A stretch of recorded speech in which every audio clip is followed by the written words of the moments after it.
Final हो चुका है कि बीजेपी से ही मुख्यमंत्री बनेंगे? नहीं, ये जेडीयू फाइनल है। ये जेडीयू से कोई नहीं मुख्यमंत्री नहीं चेहरे नहीं होंगे? ये फाइनल है कि बीजेपी से ही मुख्यमंत्री होंगे। जनता दल यूनाइटेड के नेताओं के जो बयान आए हैं पिछले कुछ घंटों में, उससे भी ये स्पष्ट हो गया है कि मुख्यमंत्री तो भारतीय जनता पार्टी का होगा।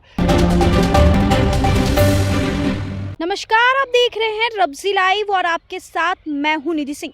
बिहार की जनता के मन में एक ही सवाल, नीतीश कुमार के जाने के बाद अब बिहार के मुख्यमंत्री कौन होंगे? इन तमाम मुद्दों पर बात करेंगे और आज सब क्लियर ही कर देंगे कि कौन होगा मुख्यमंत्री। इस विषय पर चर्चा करने के लिए हमारे साथ अभिषेक जी मौजूद हैं। सबसे पहले अभिषेक जी, बिहार की जितनी भी जनता है उन तमाम जनता को आज क्लियर करना बहुत ज़रूरी है, मुख्यमंत्री चेहरे कौन होंगे? देखिए, सटीक भविष्यवाणी बहुत मुश्किल है कि मुख्यमंत्री कौन होगा। देश में पर्ची सीएम चुनने की, पर्ची अध्यक्ष चुनने की परंपरा है और खासकर मुख्यमंत्री जब भारतीय जनता पार्टी का होना है तो अभी सबसे ताज़ा उदाहरण तो बीजेपी के राष्ट्रीय अध्यक्ष का मामला है। कई नाम चल रहे थे, संजय जोशी, पता नहीं क्या क्या नाम चल रहा था कि भारतीय जनता पार्टी के ये राष्ट्रीय अध्यक्ष होंगे, और जिनको बनाया गया वो तो रेस में कहीं थे ही नहीं और उनको खुद भी मालूम नहीं होगा कि वो रेस में हैं। नितिन नवीन को बीजेपी का राष्ट्रीय अध्यक्ष बना दिया गया, पहले राष्ट्रीय कार्यकारी अध्यक्ष और फिर राष्ट्रीय अध्यक्ष बना दिया गया, और भारतीय जनता पार्टी ने कई राज्यों में प्रयोग किए हैं। लेकिन अब सवाल है कि जो प्रयोग दूसरे राज्यों में हुए हैं, जो दूसरे राज्यों में हुआ है, क्या वो बिहार में होगा? देखिए, अलग अलग राज्यों में अलग अलग स्थितियाँ परिस्थितियाँ रही होंगी, और बिहार के बारे में वैसे ही कहा जाता है, एक फिल्म का डायलॉग है कि जब जब आपको लगता है आपने बिहार को समझ लिया, बिहार आपको झटका देता है।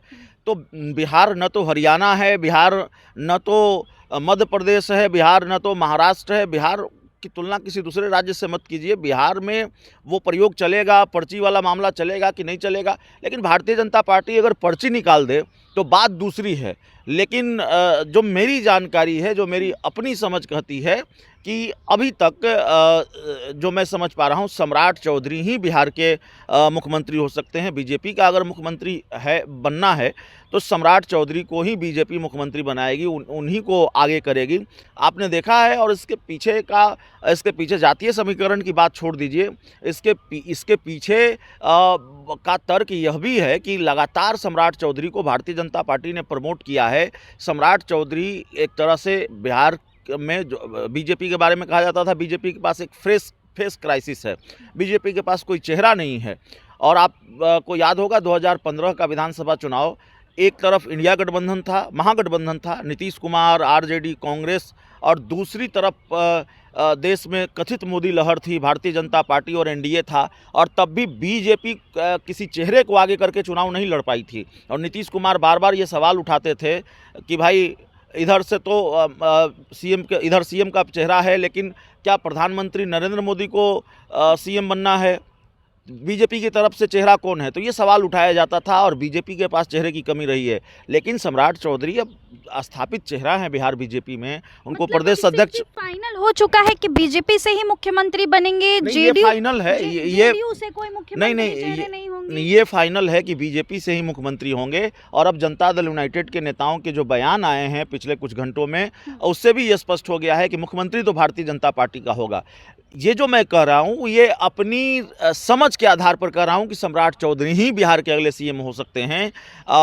अब भारतीय जनता पार्टी की पर्ची में शिवराज सिंह चौहान को एब्जॉर्बर बनाया गया है, उनकी पर्ची में किसका नाम लिखा है और कल या परसों क्या फैसला होगा वो तो भारतीय जनता पार्टी जाने। लेकिन मैं क्यों ये मानता हूं कि सम्राट चौधरी ही बीजेपी कोटे से मुख्यमंत्री होंगे, ये इसका कारण हमने दर्शकों को बताया है, आपको बताया है कि भाई इस वजह से सम्राट चौधरी को प्रदेश अध्यक्ष बनाया, लगातार मंत्री बनाई, बीजेपी ने मंत्री बनाया, डिप्टी सीएम बनाया, विधान परिषद में नेता बनाया सदन का, तो जाहिर तौर पर बीजेपी ने लगातार उनको प्रमोट किया है। और ज़रा याद कीजिए, तारापुर का विधानसभा चुनाव जब चल रहा था तो तारापुर जहां से जीत कर आए हैं सम्राट चौधरी, वहां देश के गृह मंत्री अमित शाह ने क्या कहा था, आप इनको चुनाव जिताइए, मोदी जी इनको बड़ा आदमी बनाएंगे। तो ऐसा लगता है बारी आ गई है, वक्त आ गई है कि अमित शाह तारापुर में किए गए तारापुर के लोगों से जो उन्होंने वायदा किया है, ऐसा लगता है अमित शाह पूरा करेंगे।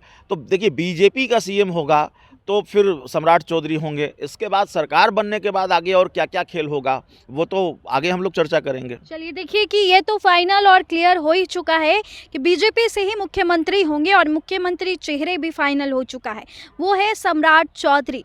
और वो दिन जब अमित शाह ने तारापुर की जितनी भी जनता है उनके सामने कहा था कि इन्हें कोई बड़ा पद मिलने वाला है, और आज सम्राट चौधरी का जो वो सपना था पूरा होने जा रहा है। बस कल और परसों का इंतजार है, मुहर लगने हैं, पूरे पेपर वर्क बस होना है।